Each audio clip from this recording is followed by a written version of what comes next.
come under the blanket of innate immunity. We're going to use the blackboard. Hopefully this is going to go well. Hopefully it's going to come through all right. So let's start with the definition. What does innate immunity actually mean when we're talking about this? So innate immunity is the body's response to anything, really. It's unlearned. It's kind of like a blanket response or a blanket system put into place. So it's non-specific. So we call it non-specific immunity.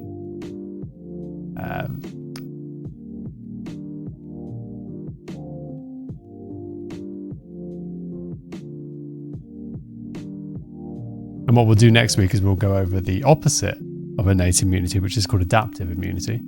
And adaptive immunity is specific responses for certain bacteria, pathogens, viruses, that kind of thing. But tonight we're going to focus on the non-specific side of things.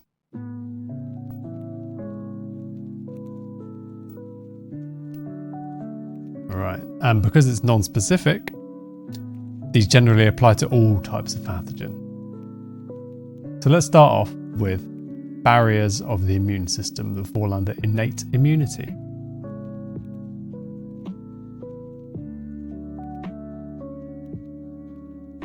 Barriers. You can guess what the major barrier of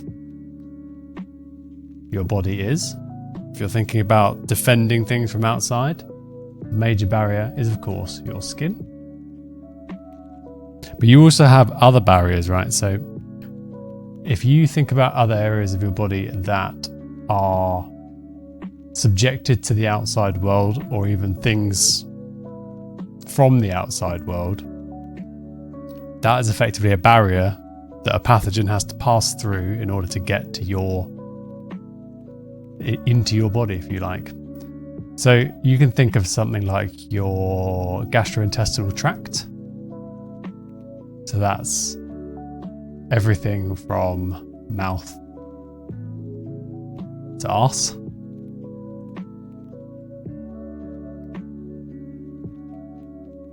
For the Americans out there. That's a barrier. You have your respiratory tract.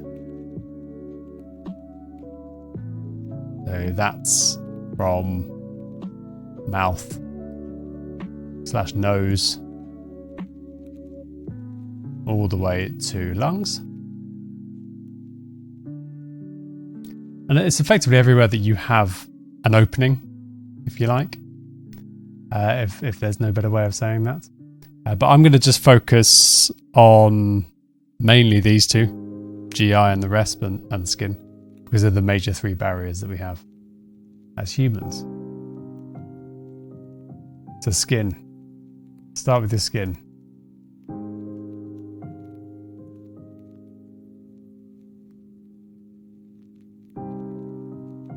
So skin obviously covers 99% of your body. And it insulates you in this lovely bubble of protection.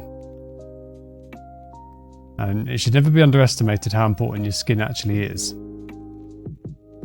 And you only have to look up any type of someone that, say, got a massive laceration or a burn. Burn is a very good example of massive damage to your skin. And the reason why people treat burns so seriously is because they get infected very easily. And that's because the layers of your skin are removed. And the layers of your skin actually provide a humongous amount of protection to you. So it covers... Oh, this is where you have the plight of putting on the... Let's get rid of that. What I'm going to do is I'm going to turn off ink to shape. Otherwise all of my scribbles are going to just turn into circles. Covers, approximately, I think it's 98%. Don't quote me on that. One of the key things about your skin, and the reason why it's so protective is it's formed of these types of cells called keratinocytes.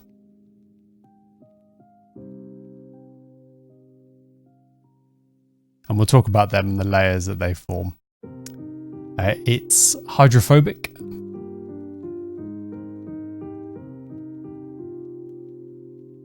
Alright, that's badly written. So hydrophobic means that it repels water.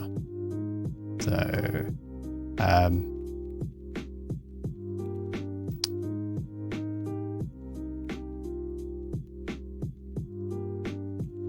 water. Oh. I'm getting used to this pen. It also has some secretions. You know, your skin is quite oily. And this can prove useful in its fight against bacteria and viruses. So you get oily skin and sweat as well. We'll talk a little bit about that. So let's talk about keratinocytes and what they are. So you've probably seen a drawing you may have seen a side-on drawing of your skin where you've got this kind of column-like cells. And this is just beneath the surface, and then on top of that you have these kind of longer, thinner cells, and then on top of that you have even thinner cells. And they kind of layer up like this.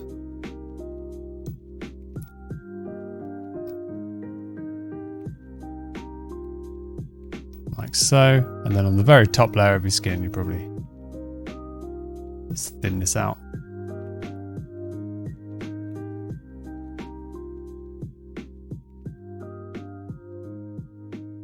Then you have your thin layers like that. And these cells are called keratinocytes. And it's the effect of keratinization, where these cells, they grow upwards.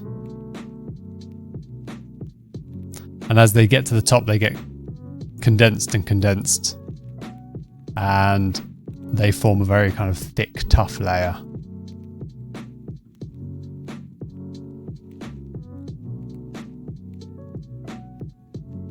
That your bacteria, and we're going to represent bacteria and viruses in red today, I think. So that can be a virus. You know, you might have a longer bacteria. This is going to be terrible drawings, but you know, with a little tail, with a little flagella, perhaps. You might have something like that. They effectively can't get through this barrier, and that's the first step of your innate immune system, is the very simple barrier that goes around your body. Let's quickly talk about hydrophobicity. So you probably noticed that your skin's quite oily, and that's the case with everybody. You have a layer of skin that effectively repels water, right? So H2O. Now this is also quite useful because a lot of bacteria will need water to survive.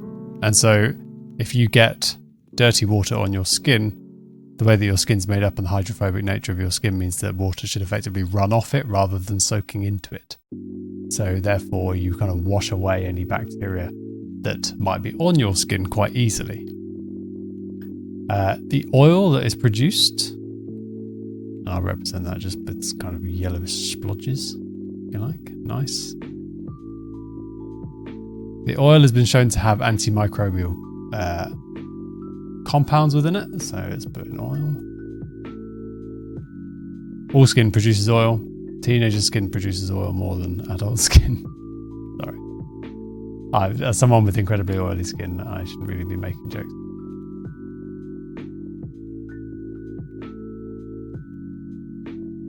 Compounds. acids, etc. So these also fight bacteria. And then, of course, you have sweat as well. And I'll put it in the same kind of boat as oil. I put it over here just to make the image easier. Sweat. And sweat is salty. If it ever runs into your eyes, you'll know.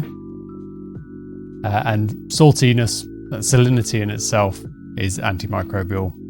If you place bacteria into a high salt environment, they're not going to like it. They're probably going to die.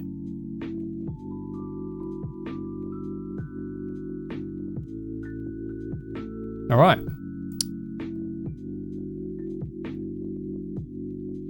And there you have it. That is your skin. So let's move on from the skin and go on to the next barrier to entry. Which, what I'm probably going to do is I'm going to cover the GI and the respiratory tract together because they're very, very similar. They do functionally different things, but in a similar fashion. So we'll have GI, resp, tract. And I'm only picking these because they're the major two. There are others. You obviously have like a genital tract. Everywhere there's exposure of kind of flesh to the outside, that's the kind of place that we're talking about. And what's important about these areas, and we'll go back to our yellow, is that in your GI and your respiratory tract, you have cells that are called epithelial cells, right?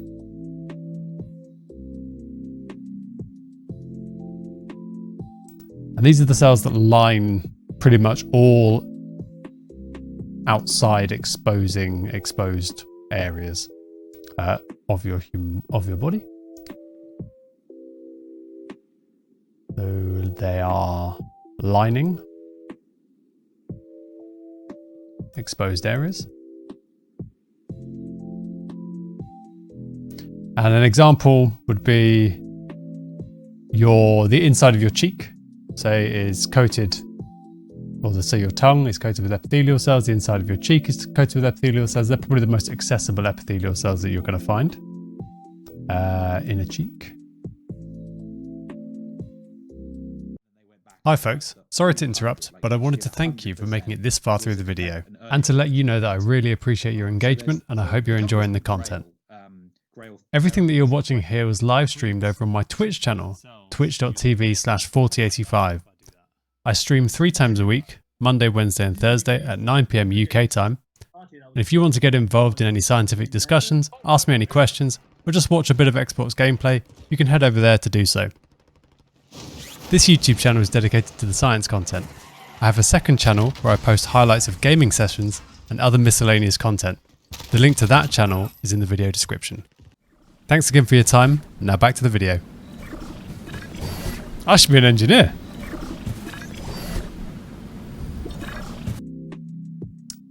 But epithelial cells carry on going throughout the entire GI tract and the entire respiratory tract as well. They are the barrier, if you like, the barrier cells. And they're quite specialized cells, really. So a lot of epithelial cells have things called cilia, which we'll talk about. I'll draw a nice picture of some cilia. A lot of the epithelial cells will also produce something called mucus. In America, you drop the O, but we're here in the UK, so you spell it like that, which is important for innate immunity. You have specialized molecules, antibodies, you've probably heard of antibodies. And you also have specialized cells, other cells of the immune system, which we'll get onto a bit later, but we'll bring them up here because they're in the respiratory and the GI tract. Things like macrophages.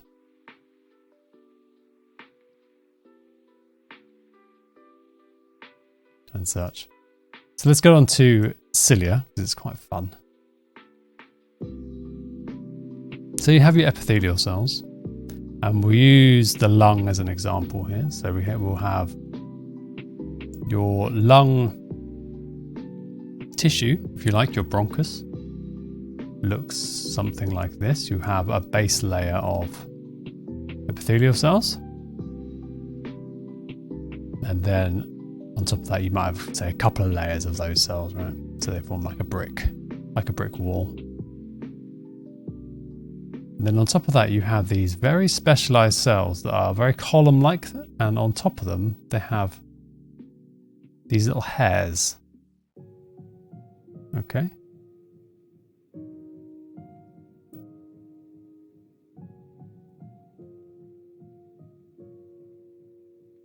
And these hairs are really important for the innate immune system.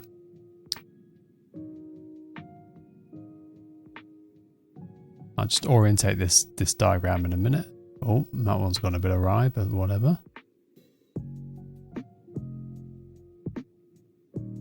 So we'll have, this is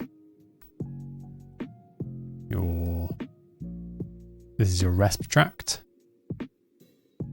And this is up top will be the airway.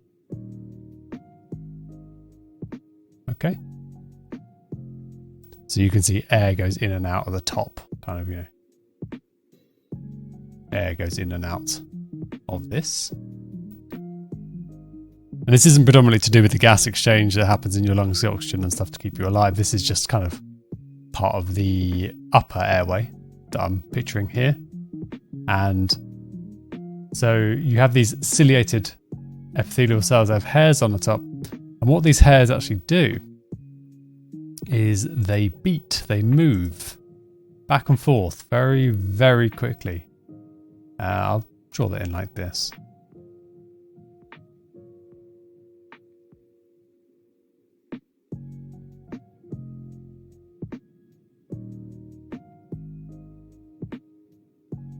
And what this does is, if we note down that, let's just orientate the picture a little bit further and say that this way is body and this way is mouth and nose.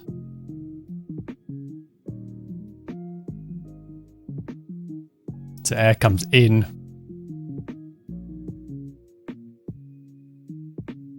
and air out. And they beat in such a way, and they're shaped in such a way that means that bacteria and viruses that might land down on here all get pushed in the same direction, which is this way. They get pushed up and out of the airway.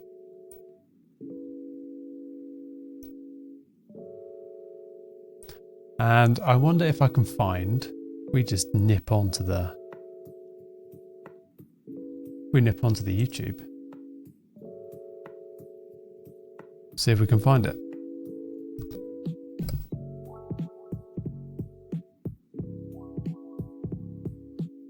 Yeah, we should be able to see this. We might get an advert, which, here we go. I don't know if you can actually see that.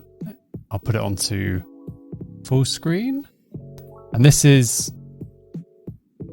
actually cilia beating in a dish. You can see the little hairs that are moving. And what that does in the body is that aims to push everything out of the airway. Kind of cool.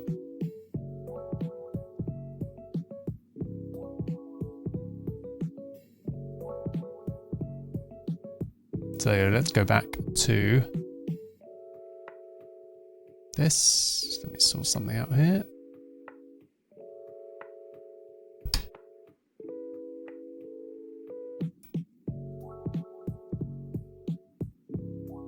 So that's cilia beating. It pushes bacteria out. Now let's talk in the same picture. We can kind of talk about mucus. Lovely, lovely mucus. We all know it.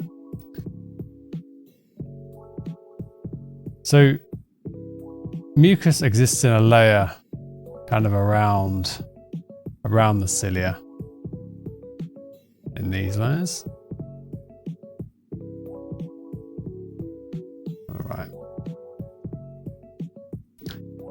A mucus is primarily there to trap bacteria, debris, virus particles. In the lung, you're going to be breathing in quite a lot of, you might be breathing in pollution, aerosolized particles, pollens, this type of thing. All of this can get trapped in the mucus layer, and then that can be exported in the same way that you would export bacteria with the cilia beat and away from the airways.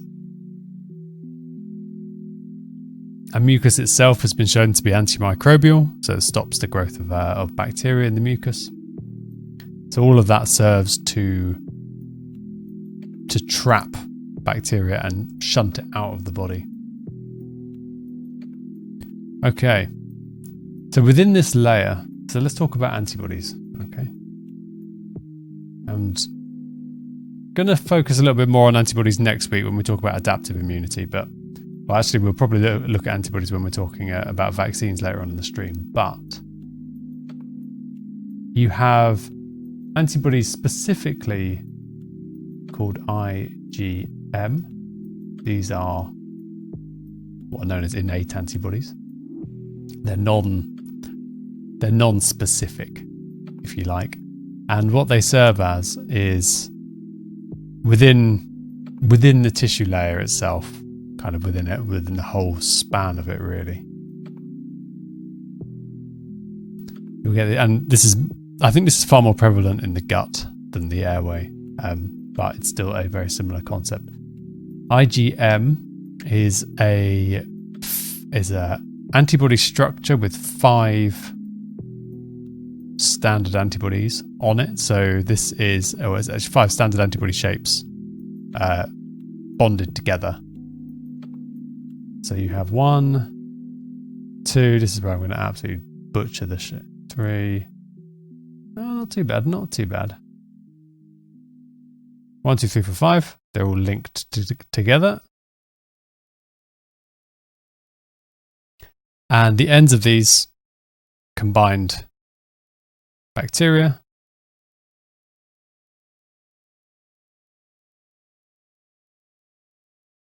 and this is nowhere near to scale. In fact, what would really be to scale would be something like,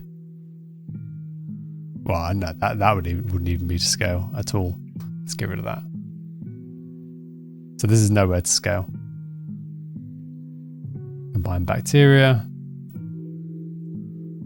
And it can kind of trap that bacteria and then trigger it to be phagocytosed or eaten by the next thing that I want to talk about, which is one of the major cells of the innate immune system, which is the macrophage. So a macrophage, macro means big, phage means eater, I think in Latin. And so these are cells that are specialized to eat up and digest, for lack of a better word, but debris, bacteria, antibodies that coat bacteria, this type of thing. So what you get is, I'll try and draw it here, is you get envelopment of a bacteria that's coated in virus, possibly IgM, by a macrophage. This will be just the nucleus of the macrophage.